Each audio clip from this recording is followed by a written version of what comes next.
we all build our businesses because we want to create more freedom, we want to create more happiness and bring more joy into our lives. I felt like I got to a point where I was just feeling really drained by it all. What would make me feel happy?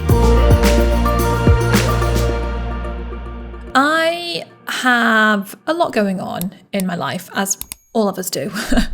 And I think sometimes it can all get really overwhelming and all-consuming and stressful because we're busy and we're trying to keep up. We're trying to spin like 50 million different plates. So in this episode, I really want to walk you through like something so blooming simple that we can do that can make such a big difference to the way we feel about like how we're approaching our day. Especially over the past few years, I've got two little kids. Marley, she's just turned 3 and Casey's about to turn 5 as I'm recording this right now. You know, life is busy trying to be a mum and trying to keep up with, the ideas that I have in my business and trying to grow the business and stay on top of all the things I need doing in the business, trying to have a life on top of all of that. Like it's a lot to try and like figure out and cram in. And I was having a conversation with Kellen, my husband, the other week, and I was just like, I just want to be able to take the dog for a walk every day.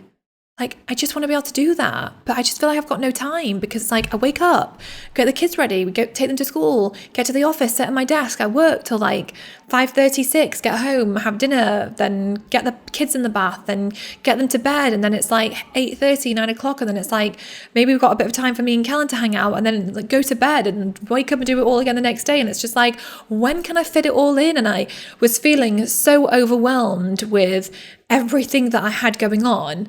And so I really started to dissect it because I thought, one, I'm not carrying on like this anymore. Like, this is just too frustrating.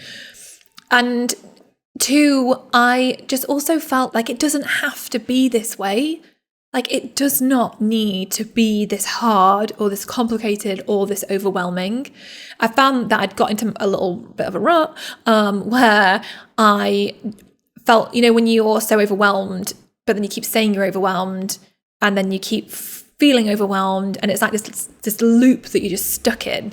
And I was like, I need to break free of this. Enough is enough. Obviously, we all build our businesses because we want to create more freedom, we want to create more happiness and bring more joy into our lives. For me, I felt like I got to a point where the overwhelm and the stress of it all, like it wasn't making me feel happy. I was just feeling really drained by it all. And it kind of made me then ask the question of like, what would bring me happiness? What would make me feel happy? How does my day need to look if I'm going to feel like the happiest version of me? And obviously, like, yes, stuff happens in life. So it's not about like being happy 24/7. Like I'm not trying to aim for that, but like just trying to bring in more joy, more ease, more happiness. And it really got me thinking. And then I started thinking, well, I think a big part of my overwhelm, and I think this is true for all of us, I think it's easy to feel overwhelmed when we are busy doing a lot of stuff, but we are not really properly planning our time. And so we don't really feel focused. And it just feels like a huge pile of things that we have to do or get through, but it all feels a bit messy and chaotic and a bit all over the place. And so over the years, because I felt like this many, many times, and over the years, something that I've always gone back to when I'm in one of these phases is stopping, taking a good hard look at everything, looking at what I absolutely can get off my plate that I don't need to be thinking about or focusing on or doing, and then looking at the stuff that I do need to do and time blocking out chunks of time to do specific things, having everything written down, blocked off, put in makes such a difference. And just also that process of getting everything out on paper that you're working on and just kind of decluttering and getting rid of the stuff that you don't really need to do and recognizing actually these are the core priorities. Like that makes such a difference. So I want to just share my time blocking with you from a little bit of this week, just to give you an example of how I do it. So for example, I know that I get to the office around 9 o'clock after dropping the kids off at school. So on Monday, for example, 9 till 9:30 was Instagram prep and like scheduling stuff on Instagram. And this is actually, we have somebody that does social media stuff, but right now I just want to kind of get a bit more tuned into it all and start and create some more reels and stuff. From 9:30 till 10 o'clock, I was filming social media videos for an upcoming workshop that we have. 10 to 11:30, I had a meeting at the office with somebody. And from 11:30 till 12, I had in to film cart close ads. Obviously, I kind of, have toilet breaks in between this and grab water and stuff. So 11:30 till 12 was filming some, actually they were not just cart close, they were just open cart ads that we needed.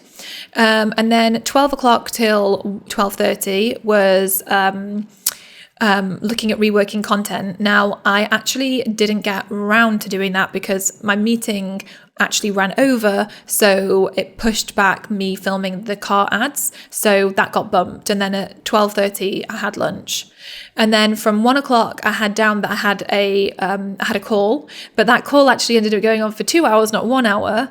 And then that butted right into the next thing, that was another call that I had, which then ran straight into a podcast interview that I was doing for someone else's podcast. So as you can see, there were a couple of things I didn't get around to doing because I needed to adjust. So then the other thing that I do to go alongside that is that I keep a notebook and I keep track of it all. So for example, I make a note of what I'm doing when I'm doing it, and like whether the time I've allotted works, whether it makes sense. So for example, I put, ideally I need to have more time for social media, maybe 40 minutes. And I write down like how I'm feeling. I feel like this morning was good, but this afternoon on calls kind of feels frustrating. I feel like I'm sometimes being like unproductive. So in keeping like a journal alongside the time blocking then really helps to course correct and adjust so that you can really get into a better flow. But I find it like it's so powerful to do this, because if you say you are going to do something and you literally block out the time to do a very specific thing, the chances are you're going to do that thing. So like we've done the same thing, for example, at home. What happens on a Sunday? What then happens on what needs to happen on a Monday? And like every day of the week, the little things that need to happen each day, so that it's not like reinventing the wheel every day, trying to figure out, oh my gosh, what am I going to do? Like, what meal are we going to have? Like, it's not, you're trying to get into a rhythm and a routine. I mean, I know that's pretty basic and a lot of people do that, but it just makes so much a difference when you have those systems in place in like different areas of your life. So if you are feeling overwhelmed and frustrated, definitely take some time to sit down with a pen and a piece of paper, get everything out of your head, and then look at what you can get rid of, what you can remove the noise, circle the priorities, and order them as well so you know which are the most important. And then time block, break everything down into teeny tiny action steps and chunk your time, and then put it into your calendar so you know what you're going to do and when you're going to do it, and make it non-negotiable where you can. So for example, if I've set myself a task to work on social media and I give myself 30 minutes, at the end of that 30 minutes, I'm done. So set a timer if you need to. And it's like, I'm done. Even if I'm not finished, I'm done. Obviously, like when you're on calls, it might be a little bit harder to just be like cutthroat and be like, I'm off this call now. I mean, obviously you've got other stuff coming up, but be really disciplined with yourself with how you're spending your time, and then use your notebook or your journal to track how it's going and is it effective. It's such a powerful thing to do. And I guarantee if you do that for a few weeks, you're going to feel like your whole world's turned around, and you're going to spot where the kinks are that need ironing out. For example, on stuff you think, well, this isn't working, but I've been just doing this, but it's actually not working. Now I'm creating more awareness around how I'm spending my time. I realize now that this isn't working. I need to change it. So I really hope this helps you. I will leave some extra resources for you below, as always, that might help you in different areas to help you to build a really successful business. If you haven't got my book, She Means Business, then go grab it. It's on Amazon, and I kind of talk into this and share different things that'll help you to feel really empowered to build a really successful online business. So definitely check that out. I'll leave the link for that below as well. And I will see you next week for another episode of the She Means Business show.